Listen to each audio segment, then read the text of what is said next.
श्री शिव महापुराण विद्येश्वर संहिता में खष्टो अध्याय।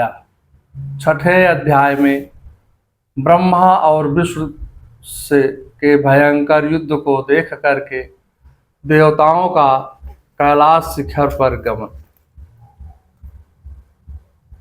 नंदीश्वर बोले, हे योगेंद्र, प्राचीन काल में किसी समय शेष साई भगवान विष्णु अपनी पराशक्ति लक्ष्मी जी के साथ अन्य पार्षदों से घिरे हुए एवं शयन कर रहे थे।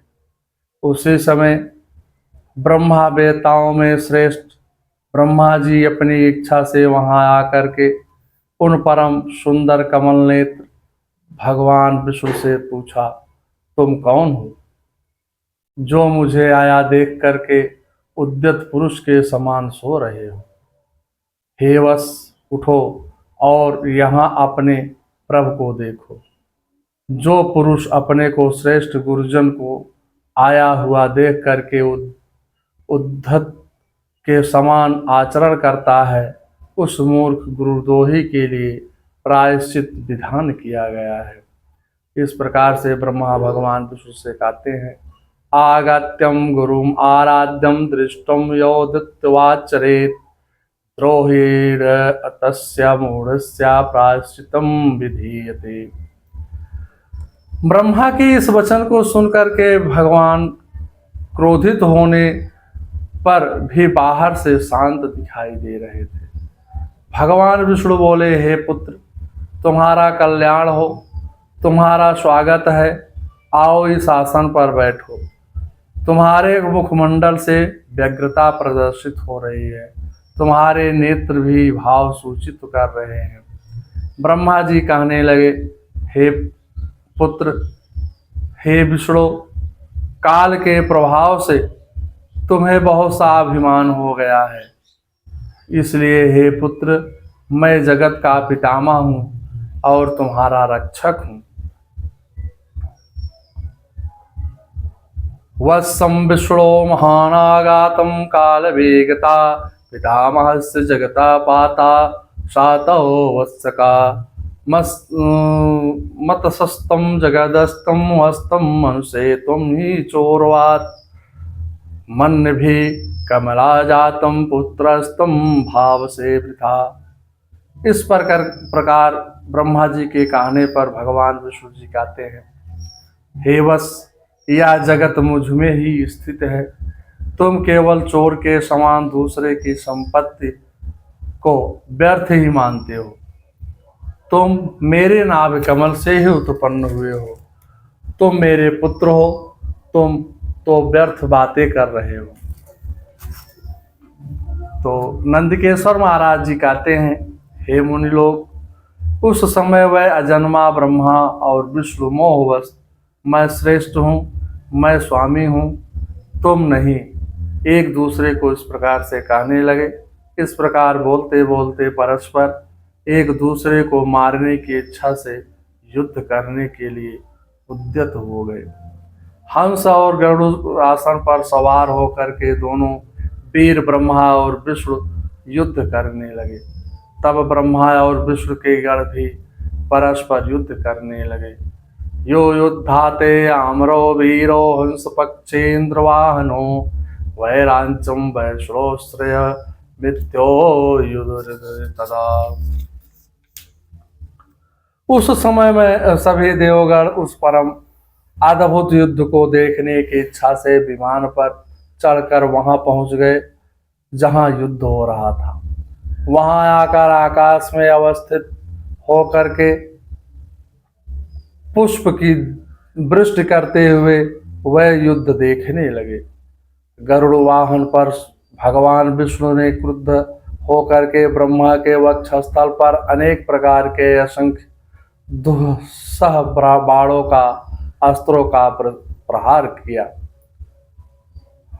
बेछन्नम पुष्पवर्षण पश्यन्तं स्वार्मांबरे सुवर्णवाहनस्तं क्रुद्धो ब्रह्मवक्षासि। तब विधाता क्रुद्ध होकर विष्णु के हृदय पर अग्नि के समान बाणों की वर्षा कर अनेक प्रकार से अस्त्र शस्त्रों की अग्नि के समान बाण और अनेक प्रकार के अस्त्रों को छोड़ने लगे। उस समय देवतागण दोनों का वह अद्भुत युद्ध देख करके अतिशय व्याकुल हो गए। सभी लोग व्याकुल हो गए, ब्रह्मा तथा विष्णु की प्रशंसा करने लगे। युद्ध में तत्पर महाज्ञानी विष्णु ने अतिशय क्रोध के साथ शांत होकर के दीर्घ निश्वास लेते हुए ब्रह्मा जी का लक्ष्य कर भयंकर महेश्वर अस्त्र का संधान किया। ब्रह्मा जी ने अतिशय क्रोधी में आकर के विष्णु के हृदय का लक्ष्य करके ब्रह्मांड को कंपित करते हुए भयंकर पशुपत अस्त्र का प्रयोग किया।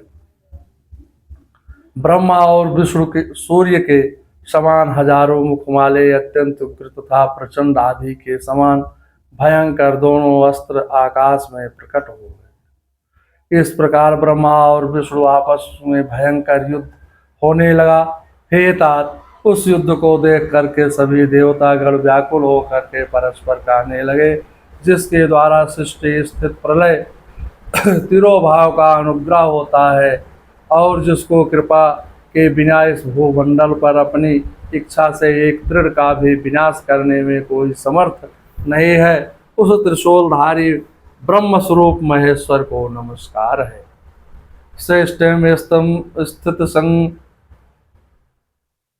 संहारी स्त्रोभवप्यनुग्रह यस्मात् प्रवक्ते तस्मै ब्राह्मणे चात्रिशूलिने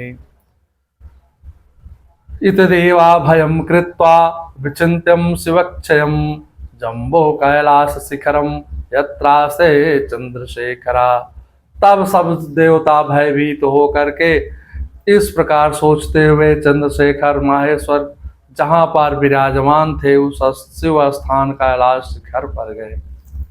भैया अब नहीं सहायता कही सकत है, कर दुनू एक लड़ाई बंद कही सकत है, सरकार क्यों ना ही कही सकत। इस प्रकार से सोच के सभी देवतागण कैलाश पर गए और भगवान शिव से प्रार्थना किया। शिव के उस प्रणव काल स्थान को देख करके वह देवता प्रसन्न हुए और प्राणायाम करके भगवान में प्रविष्ट हो गए। उन्होंने वहां सभा के मध्य स्थित मंडप में देवी पार्वती के साथ रत्नमय आसन पर विराजमान देवश्रेष्ठ शंकर का दर्शन किया। वह वाम चरण के ऊपर दक्षिण चरण और उसके ऊपर वाम कमरदल कर कमल रखे हुए थे, समस्त शुभ लक्षणों से संपन्न थे और चारों ओर शिवगण उनकी सेवा कर रहे थे। शिव के प्रति उस उत्तम भक्त भाव वाली कुशल रमणियां उन पर चमर डुला रहे थे। वेद निरंतर उनकी स्तुति कर रहे थे और अनुग्रह की दृष्टि से सबको देख रहे थे। हे वश, उन महेश्वर शिव को देख करके आनंद आश्रों से परिपूर्ण नेत्रों वाले देवताओं ने दूर से ही उन्हें दंडवत प्रणाम किया। भगवान शंकर ने उन देवों को देख करके अपने गणों से उन्हें समीप बुलवाया और देव शिरोमणि महादेव उन देवताओं को आनंदित करते हुए अर्थ गंभीर मंगलमय तथा सुमधुर वचन कहने लगे। श्रीं शिव महापुराणे प्रथमागम विद्येश्वर संहितां देवानां कैलाश यात्रा वर्णम नाम षष्ठमो अध्याय।